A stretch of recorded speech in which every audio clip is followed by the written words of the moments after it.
আমি ইশরাক ভাইকে দেখতে চাই। কেন যে এখানে এত তালবাহানা কে করতেছে এটা আমরাও আসলে জানি না।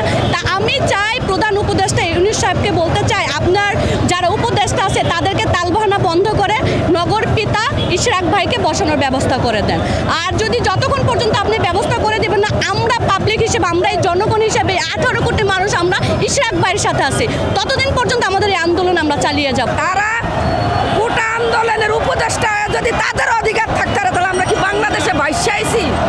বাইশে আসি না, আমরাও আমাদের অধিকার আদায় কইরা ছাড়বো। আমাদের এনসিপির কয়টা নেতা আছে, আমাদের মহিলা দলের যে কর্মী আছে, এদেরকে শায়েস্তা করতে আমরা প্রস্তুত। আমরা আল্লাহরে সারা কারে করে ভয় পাই না, বুঝছেন? আল্লাহরে সারা হাসিনারে ভয় পাই না। আর ওরা হচ্ছে টুটকি, বুঝছেন? ভারতের লগে টুটকি দিলে উঠে যাইব, বুঝছেন? কিন্তু আমরা সেটা করি না। আমাদের সাথে যদি কোনো অকারেন্স করতে চায়, কোনো কিছু করতে চায়, আমরাও দাঁত ভাঙা জবাব দিয়ে দিব, সেই প্রস্তুত আছি আমরা।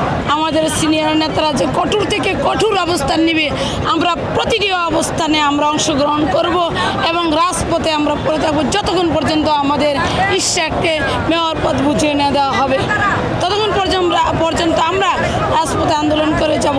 আসলে আমরা এই আন্দোলনের আশায় ছিলাম না। আমরা বিগত 17 বছর নিজের জীবন বাজি রেখে স্বৈরাচার সরকারের বিরুদ্ধে গণ আন্দোলন করেছি, ফ্যাসিবাদী সরকারের বিরুদ্ধে।